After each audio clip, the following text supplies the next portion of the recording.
So have you got is it been approved? Your I had to dissertation? rewrite. I had to start to rewrite my proposal Okay. because of discoveries. When I saw there were additional discoveries, specifically in the rhetoric, and when I saw that, I had to go and revisit my proposal because it opened up more research.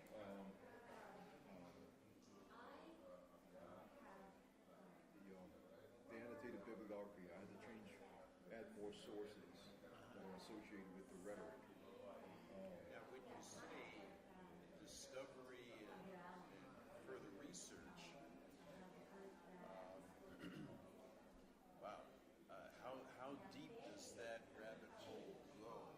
I saw something interesting about archaeology in the Bible, and like, yeah, so the adage goes is that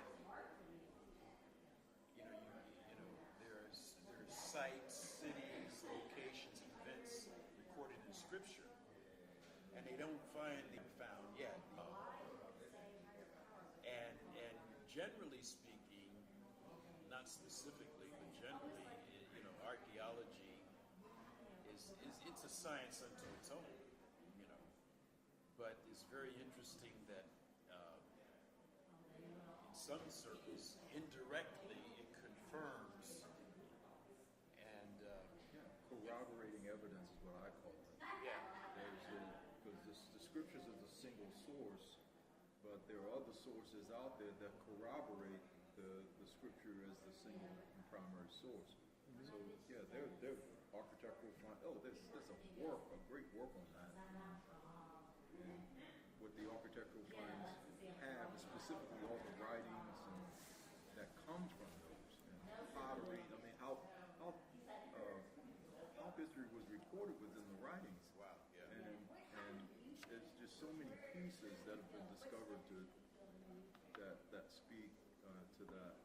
I'm trying to remember. There's a volume of work that is specifically of the surrounding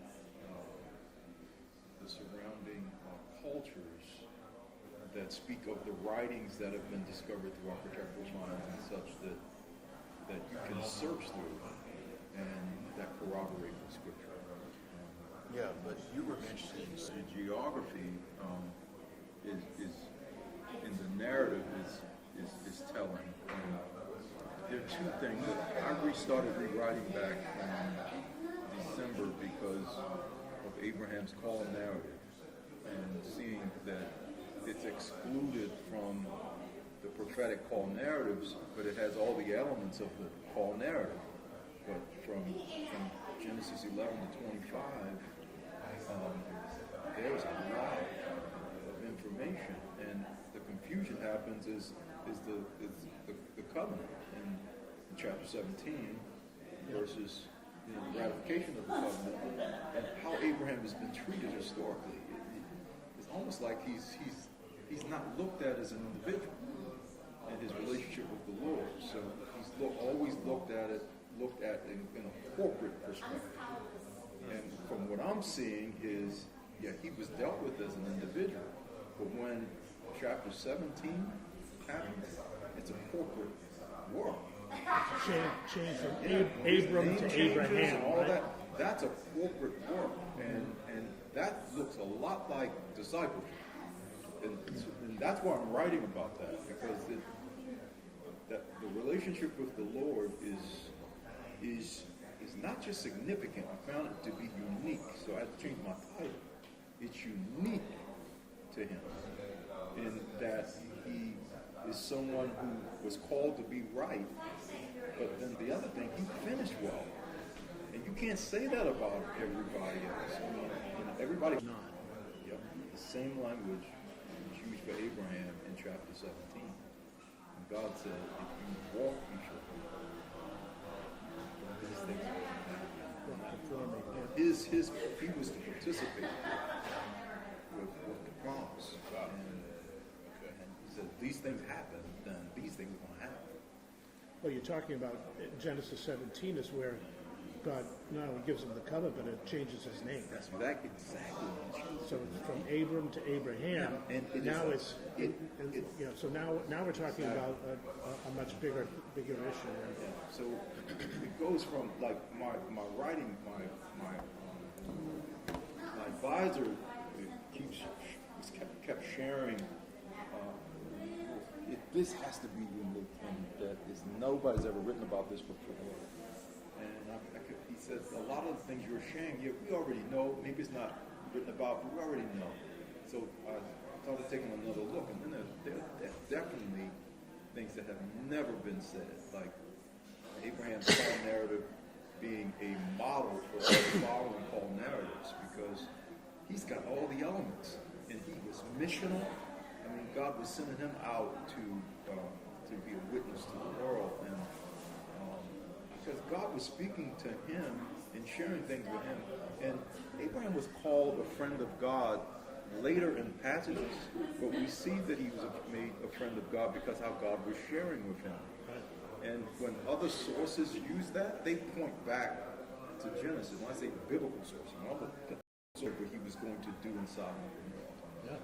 So, Yeah, and even before that, he basically said, go, leave Ur of Chaldees. yeah. I mean, that whole principle to me is incredible, how God would say to him to go somewhere. Where am I going? Well, I'll let you know when you get there. I did not realize that when Abraham said yes and left Ur and Haran and moved in the direction of the promise, I was always wondering, why is that not looked at as complete faithfulness?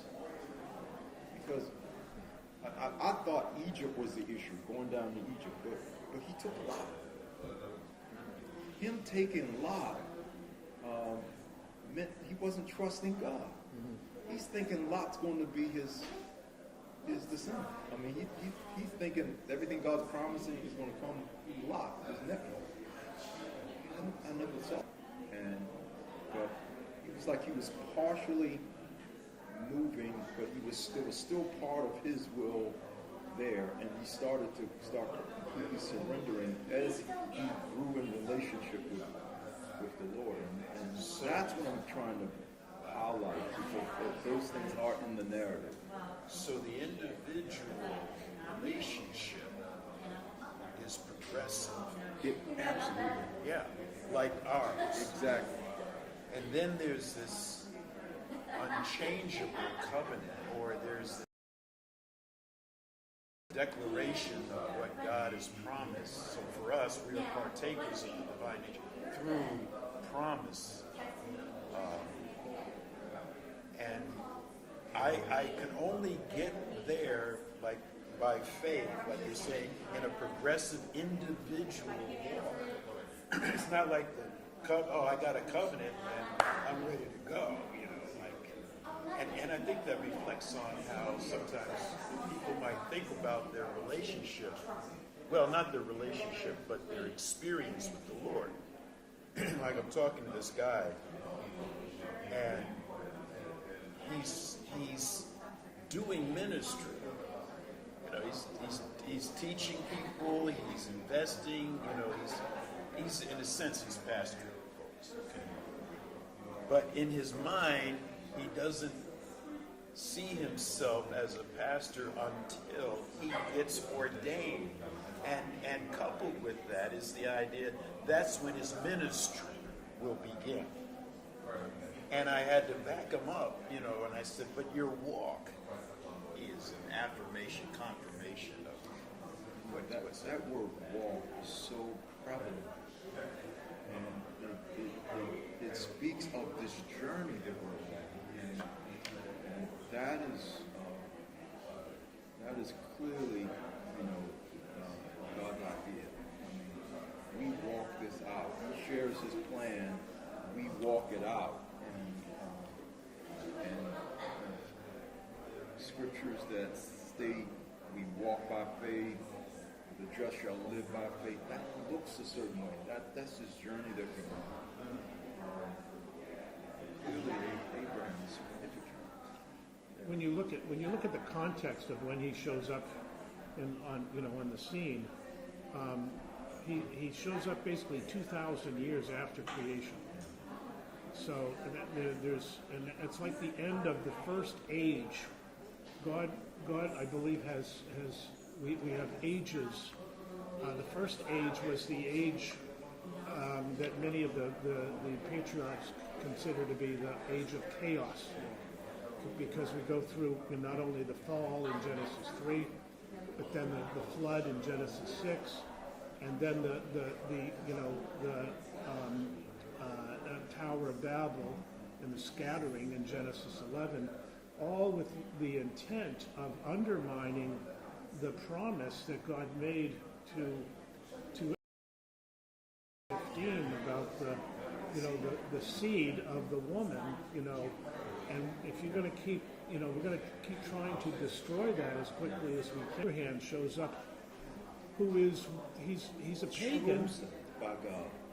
Yeah, he's a pagan in the Ur of Chaldeans, but he has a mindset for who God is, and God starts to speak to you. Not only am I going to believe you, but I'm actually going to pick up and leave behind my family, and I'm going to go to a place that I don't even know where I'm going. I'm willing to follow you. And that kind of faith was not real. It was only uniquely found. You mentioned Enoch. Enoch had that kind of faith as well. But here's now a whole change of dynamics of the world condition, and it's brought about through this man of faith. And this man of faith then brings us to Moses, and you've got the law for that 1,500 year period of time. But then when the new covenant comes in, it's still pointing back to Abraham. It's bringing back to that whole issue of faith. That's exactly that's the same thing. Is I except to encourage him. I mean, it is in the same way we read the scriptures, the same way he was sharing that history of God being with his family can encourage him. And the same for us. We can look back and see the faithfulness of God in the past, so we can apply it to our present and move in our period of promise. And it's often that we look to the man, the man's faithfulness. So yeah, I mean, Abraham was he a unique kind of a guy?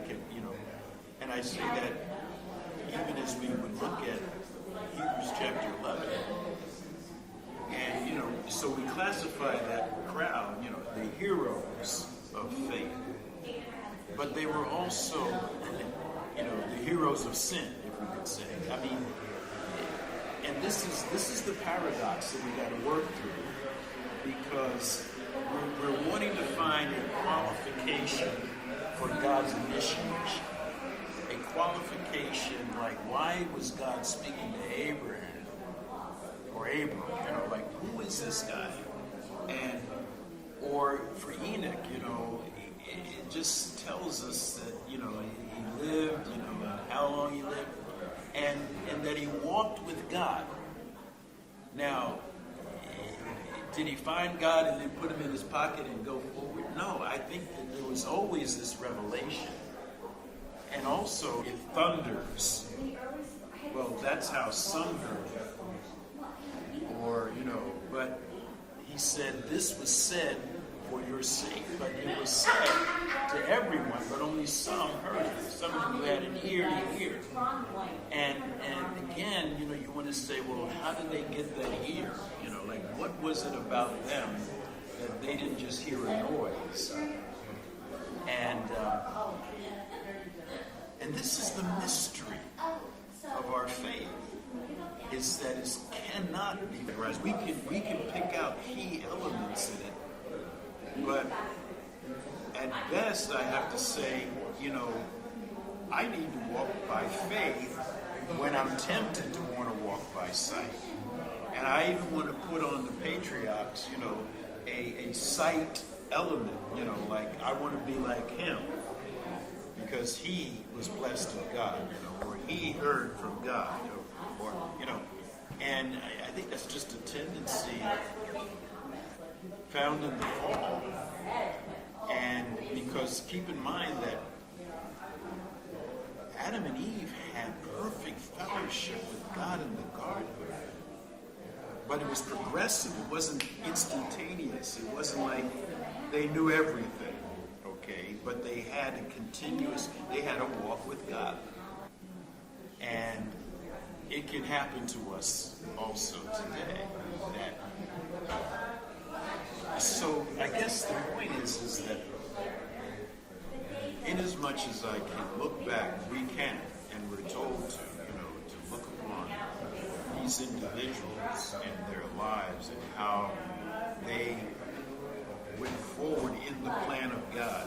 And we have the advantage of retrospect, we see stuff that was Hindsight.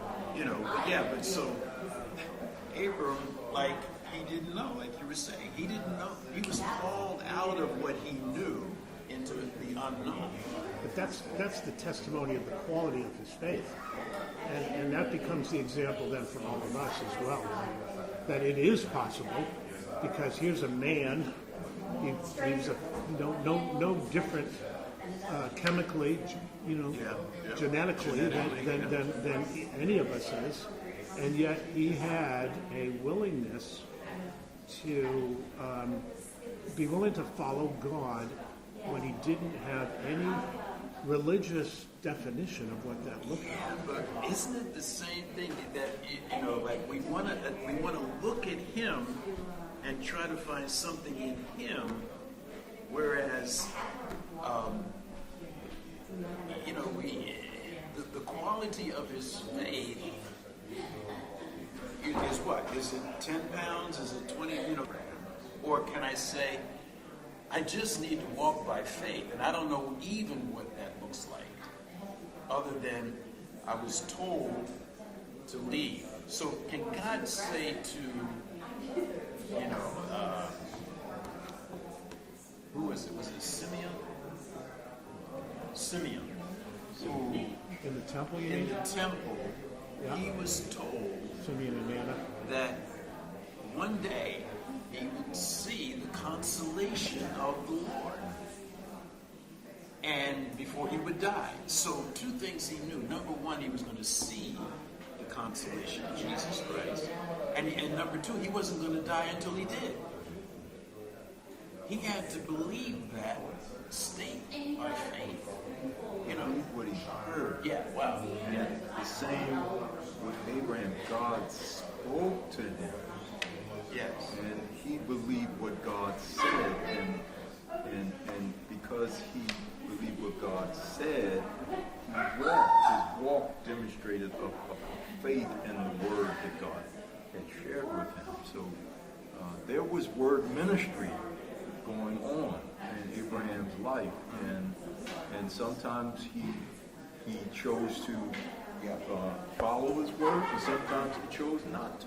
And this is so good for us to know, because again, it doesn't take a pedestal, and then we have to try to get to where he is. It's like, like you were saying. So he took Lot, but the first 5 years he took his daddy. He was like, That's what's so interesting. Yeah. It was a progressive walk of faith. Yeah. Wow. And as he moved with God, then a declaration happened. It was accounted for, the static walk with the Lord being the same yesterday, today, and forevermore. But it's our dynamic walk with him that gets closer and closer to that walk. And you know what? So this is like element pastoring people. It's seeing them, so they're not quite, they're not stable. They don't obey. They're like sheep. They go astray. But they're on the path. They're, I got to look at the fact that God is involved in their life. And I could have a standard that I want them to live up to, like any of us could, an expectation. Because we put that kind of, issue on ourselves. Yeah, but what you define as spirituality is not what maybe others would, be required of God, for them because of the uniqueness of who we are, our strengths, our weaknesses, But the how we spirituality understand is the, yeah.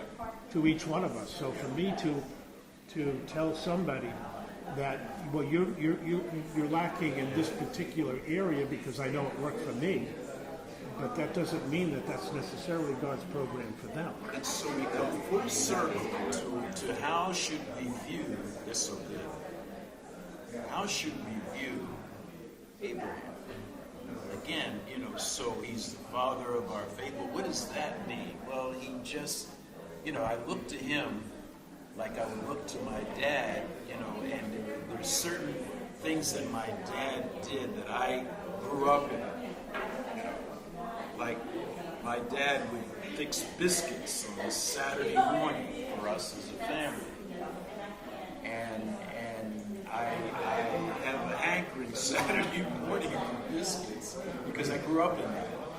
But I don't do that to be like my dad. Okay? And at the same time, I guess, and the word mystery is what's coming back to me, because mystery is not something that's hidden, like hide and go seek, like you go find it, you go find it, we go find it. It is something that is unfolded. It's right in front of me, but all I see is what's right in front of me, and I got to walk in that. And then step, second step, third, and pretty soon I'm moving forward, but it's not always, like, dun, dun, dun, dun, I'm able to do this now. And this flies in the face, because the Pharisees, like what you were saying, Pastor Will, was that as far as the Pharisees were concerned, it was them and everybody else. They were the depository of spiritual truth. And so Jesus says, even if you were to travel the earth to make one disciple, he's a what? Twofold child of hell, because you brought hell to him, and he was already living in hell, or whatever the case may be. So it's amazing, because I think that perspective is today. That I could fall into that, and like you were saying, superimpose my concept of spirituality on someone else, rather than realize that God is at work in their lives. I trust the Lord for them, and that could be an in and out, up and down kind of situation. Like I got this guy who I want them to be seated in service, because I'm not left with just having a text ministry to them. Wow. I don't know if I like it, but that's I agree that there's. I look at it as, and now at this moment, I can see a little clearly the dynamics of the relationship are unique for all of us, because all of us are unique. So those dynamics are unique, yet God is with all of us, even in our dynamic state of being. And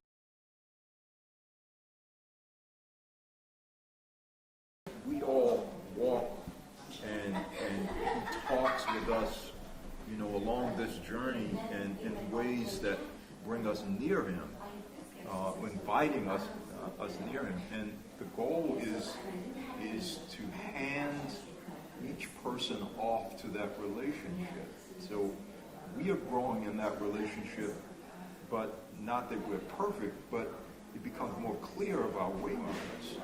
And and so there's this self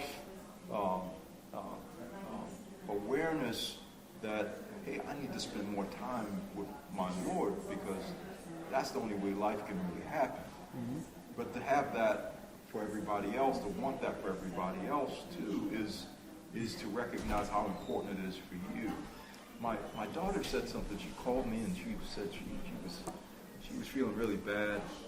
She said I made her feel bad on last Sunday. They came and visited, but they didn't go to church. And she said I made her feel some kind of way because they didn't go to church that morning. I said, well, I was just trying to understand where your priorities were. You know, if you're tired, you can get rest afterwards, but don't let the fellowship become a secondary thing and everything else become primary. You get life from the body, and you want to make sure that that's an important part. I realize, you know, that you were still carrying that, but I don't want you to get so busy with your career that church becomes secondary. Now, that's so, because you, in your heart, whatever you expressed, how you expressed it, was resulted in some measure of conviction. Okay, I mean, I don't think you condemned her. You know, just, like, what's wrong with you? No, okay. And in any case, like, conviction will come. The question is, can I be corrected by that conviction? Now, it was good that she didn't harbor of victimhood, which is part of the atmosphere. I could sit right here and think, you know, I am a victim of, you know, whatever, you know, my race, my economic status, my upbringing, my lack of opportunities. That is in the air, and it's in the air for this. This is one expression of the reason why, is that instead of like my life being corrected, I get accusative, and I want to blame. You know, why did you make me feel bad? Well, why did you feel bad in the first place? You know, it's like, what was really going on? Was it that I was incriminating you or deriding you, or is it that what was said was true and you got convicted? But conviction. Now, but back to what you were saying, Pastor Bill. If it's an imposition, so you know, you had the opportunity to qualify what you were saying, you know, but it was received as if, like, you were, you know, you should go to church. Why did you not go to church? How many people have said to us, you know, I step in the building and I feel condemned. It's like, what are you talking about? You know, like, well, it's because there's something in them. I mean, you know, the building. But we understand, as pastors, we understand that people can feel that way. And so they need to be ministered. So here's the oscillation. Okay? But the consistency's got to be based on, what does the Bible say to me? And that's what you've got to explain to your daughter. It's like, you know, forsake not the assembling of yourself together. I don't have to argue. I mean, I can rationalize that. I can, you know, try to explain that away. And it doesn't mean that I nail it every single time, but I know what I'm after. That doesn't change. Sometimes I go, I don't feel so far, but I go. Not because I feel based on what I feel, but based on the reality of conviction. So one of the problems we have as pastors who have children going to our church is who's speaking to me now? Is that Dad speaking? Or is that my pastor speaking? Or, you know, and I've had these challenges with my kids. Oh, that's only Dad. And no, you know, for this, I play a role as pastor in your life too, when you are sitting under the authority of the church that I am pastoring. And even really in the home, because I still am a pastor, even at home. And yet, you can't just look at me, oh, that's just Dad. No, there's a qualitative difference there that sometimes it's hard for us, you know, to overcome. You know, Jesus had to overcome that. That's I mean, right. you know, so In light of similar situation, I've had people over the years tell me that when I walk into the church in Baltimore, they see me and they think, taxes, IRS. I don't want any part of him at this point. You know, you get it's the connotation because I prepare taxes for people. So they're thinking, oh, you know, so it's just a bad connotation. Nothing I did. It's just, you know, that's no, just but, the but that's my problem, yeah. not yours. That's my Oh, I understand that, but my it's still it's a reality. superficiality and my my familiarity. Yeah. And again, it is predominant in the air. Sometimes we forget that, like you brought it up. I mean, that you said the word the devil. Right? So, the devil, you know. No, it's psychology. No, it's sociology. No, it's humanism. No, it's the devil. Yeah. Okay, can we? It's the enemy. It's evil. Yeah. Yeah. And it's pervasive and it's like it doesn't let up. Why should we? You know, when I jump into the ocean, why shouldn't I feel wet? Is there any part of my body that doesn't feel wet? Okay. No, all of it's wet. But I don't stay there. I come up for air. And I need to do that in order to live. No matter how much fun I think I'm having, you know. This is like when people go, yeah, go ahead. When people go into the world, sometimes people they think that they're going to have a great time until they start gasping for air. You know, and they realize they can't live there. But that could take a decade. And the question is, am I there like the prodigal father when they come back? You know, like the party's on, the real party, because my son or daughter or child is alive. I think maybe we can bring the root of this relationship with God back to its beginnings, and maybe even go beyond or before our religious experience. Proverbs 9:1 says, what are those 7 pillars? I would suggest to you that those 7 pillars are what's called the 7 laws of Noah, which were given, you know, basically encapsulated with the Noahide covenant that God gave in Genesis chapter 9.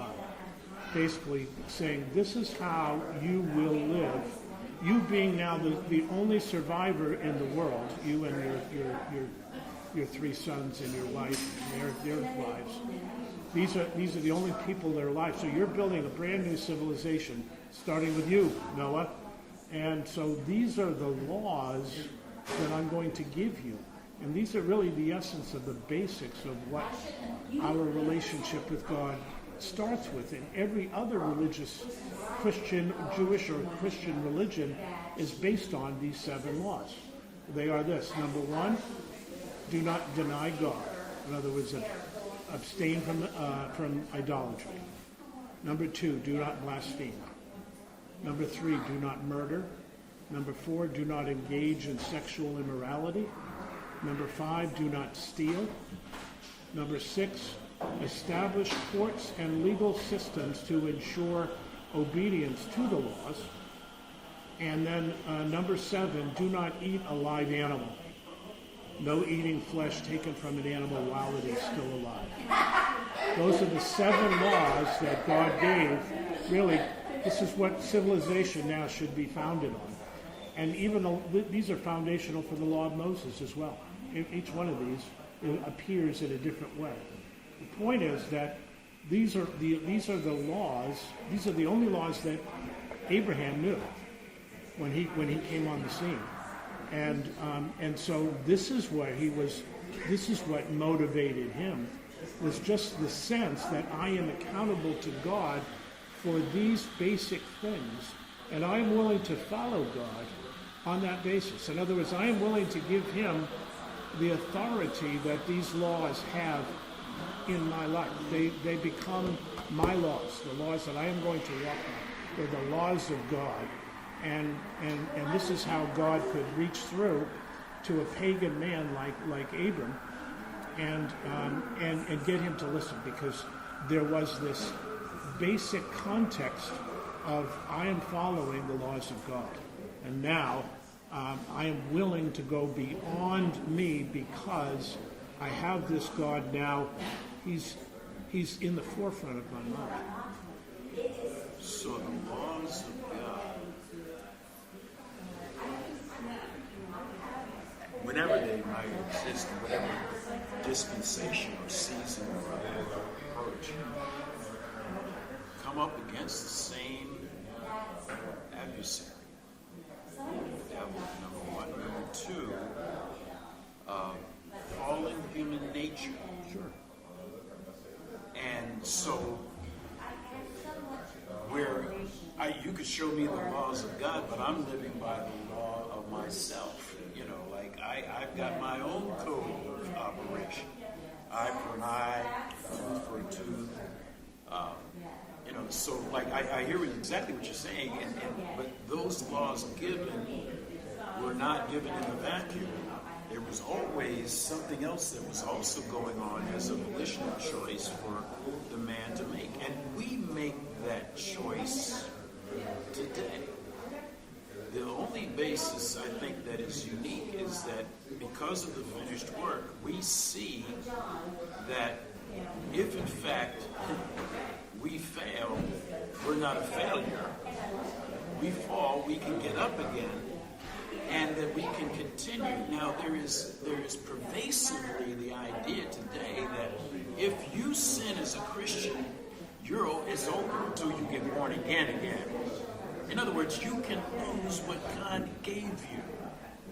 And the problem with that is that it limits the salvation of God. I mean, if God is the source of man, and so we think of this and we get all occupied about what I'm doing and how I'm going to, keep myself and do better this week or some kind of way, and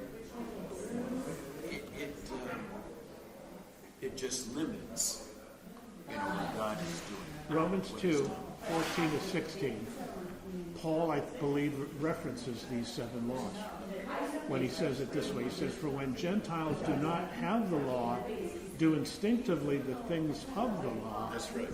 these not having the law are a law to themselves, in that they show the work of the law written in their hearts, their conscience bearing witness, and their thoughts alternately accusing, or else on the day when, according to my gospel, God will judge the secrets of men through Christ Jesus."